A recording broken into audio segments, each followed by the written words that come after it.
Phishing scams.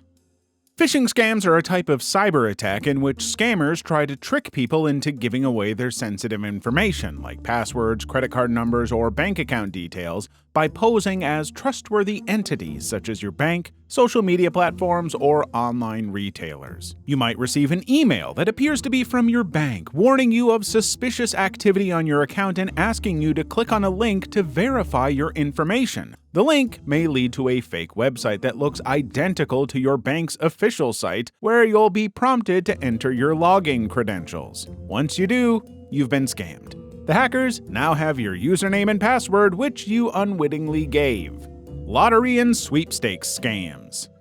Lottery scams often target vulnerable people like older folks or those with money problems and trick them into believing they've won a large sum of money or valuable prizes. The scammer usually sends a message saying you've won a lottery or sweepstakes. Then they'll ask you to pay fees or taxes first, claiming that it's a requirement for you to get your prize. Oftentimes, they might ask you for personal or bank details to verify your identity or process your prize, which can lead to identity theft or fraud. Or they'll send you a fake check or money order and ask you to deposit it in your bank. Legitimate lotteries and sweepstakes don't make you pay to get your prize. Check carefully for mistakes in the message. Take your time to check if the prize is real, and never give out personal or bank information to strangers. Tech support scams.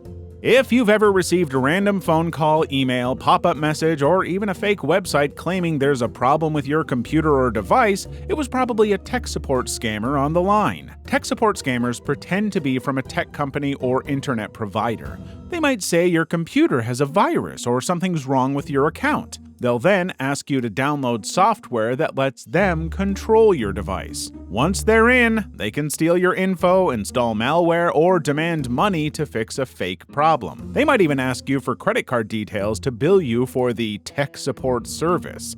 But even if you pay, they won't really help you. No surprise, they just want your money. Identity theft.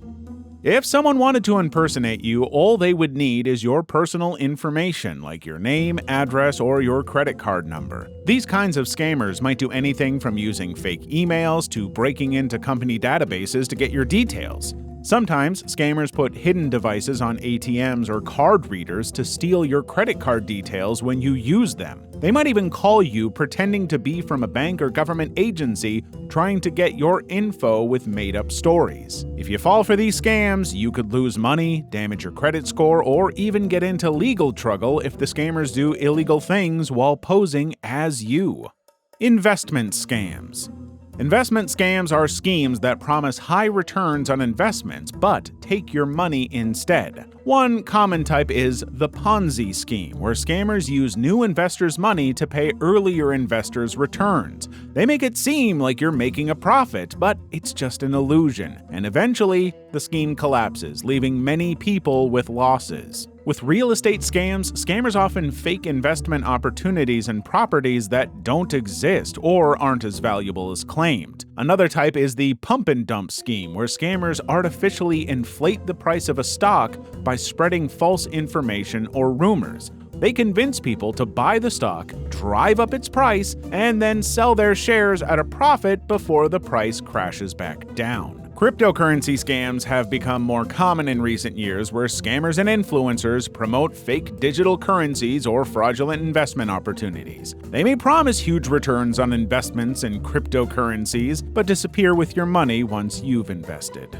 Employment scams. Job and employment scams prey on people looking for work by promising high-paying jobs with minimal effort. Here, scammers pretend to be real employers offering good jobs. They might ask for personal info, like your bank details, to set up a payment. But they use this info to steal from you. One scam like this is work-from-home schemes. They promise easy money for simple tasks like stuffing envelopes or processing payments, but they often ask you to pay up front for training or materials, which end up being useless. Some scams pose as employment agencies or recruiters. They charge you to find a job or help with your resume, but these services are often fake and you end up losing money. When it comes to scams like this, you can never do too much research. be cautious of job postings that promise high earnings for minimal work or require upfront payments or personal information. Remember, if it sounds too good to be true, it's probably a scam. Fake charity scams. It's no surprise that scammers have no values, to the point where they would impersonate a well-known charity site, especially during emergencies and disasters when they know people would be more willing to give. Scammers may use sophisticated techniques to mimic the branding, websites, and communication channels of well-known charities, making it challenging for donors to distinguish between real and fake entities. They might use fake websites, phone calls, emails, or social media to ask for donations. These scammers can be very convincing, making up sad stories or promising quick fixes to big problems. They might pressure you to give money right away without explaining much about the charity or where the money will go. Sometimes they create fake websites or crowdfunding pages that look real but actually steal the money instead of using it for good. From fake GoFundMes for disabled children to Bibles for the blind, they will do anything and everything in their power to get every extra pity cent from you. Credit card skimming. Credit card skimming involves installing devices on ATMs, gas pumps, or other card readers to secretly capture your card details when you use them. These devices are often called skimmers, designed to look like part of a legitimate card reader, making them hard to spot. Once the skimmer collects your card information, the scammers can use it to make fraudulent purchases or create counterfeit cards. They could also sell your information on the dark web to other criminals. Scammers sometimes also use small cameras or fake keypads to capture your PIN when you enter it. This way, they have everything they need to access your account and steal your money. Credit card skimming can happen anywhere you use your card, so it's essential to stay vigilant. Look for any signs of tampering or unusual attachments on card readers, and always cover the keypad when entering your PIN. Real estate scams. A popular type of real estate scam is rental scams, where fraudsters pretend to be landlords and offer fake listings for rent. They ask for money up front, but don't actually own the property. They take the money and disappear. There's also a type called foreclosure fraud. This is when scammers target homeowners facing foreclosure and promise to help keep their homes for a fee. Of course, this is a lie and they take the homeowner's money. Some scammers target home buyers. In bait-and-switch schemes, sellers advertise a property at a low price to get buyers interested. But when buyers ask about it, they're told it's unavailable and offered other, more expensive properties instead. Scammers can also commit title fraud by forging documents to take ownership of a property illegally. Then, they might take out loans or sell the property to someone else, leaving the real owner in trouble. Debt collection scams.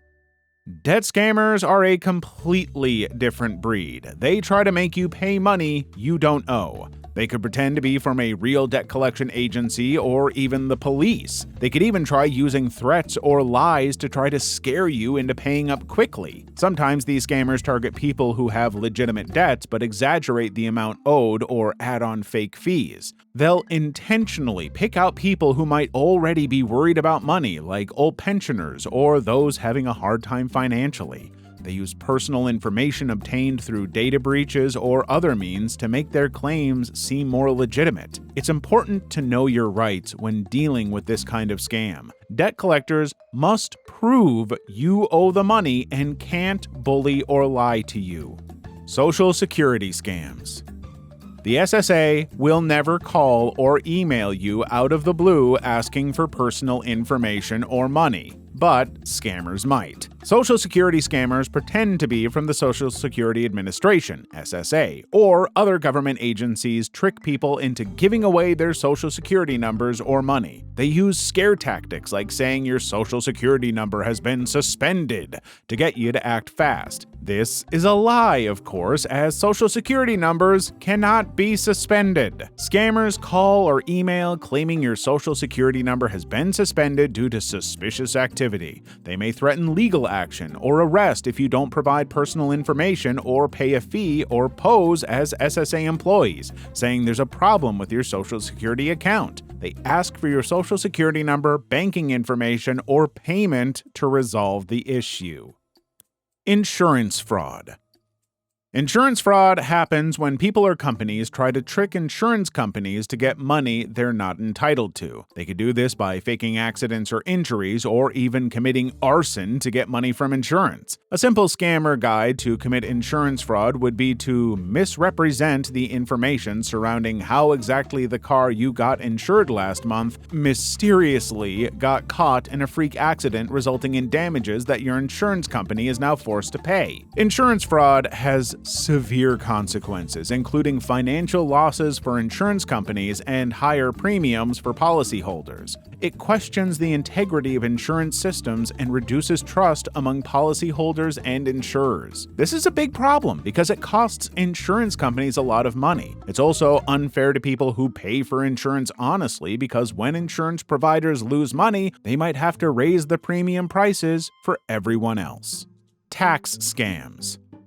When people or businesses try to cheat on their taxes to pay less than they should or to get refunds they don't deserve, it's called a tax scam. A popular example is tax evasion, where people intentionally hide income or assets from the government to avoid paying taxes on them. The difference between tax fraud and tax avoidance is if your average Joe were to try and reduce or unwillingly omit earnings in a year from the IRS, he would have committed something much worse than murder in the eyes of the American government: tax evasion. But if, say, Jeff Bezos were to set up an offshore shell company in the Solomon Islands and use that company to buy all his products here in the US at 3 times the normal price, he's just being your average billionaire. Tax scams can also involve identity theft, where someone steals another person's personal information, like their social security number, to file a tax return in their name and collect their refund. This can happen if someone's personal information is stolen in a data breach or phishing scam. Tax scams are illegal and can result in serious consequences, including fines, penalties, and criminal prosecution.